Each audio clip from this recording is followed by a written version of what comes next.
والمسلمات والمؤمنين والمؤمنات والقانتين والقانتات والصادقين والصادقات والصابرين والصابرات والخاشعين والخاشعات والمتصدقين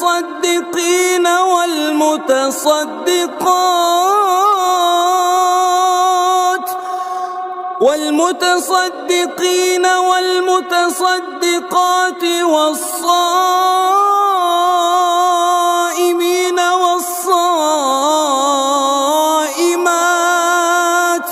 والحافظين فروجهم والحافظات والذاكرين الله كثيرا والذاكرات أعد الله لهم مغفرة وأجرا عظيما.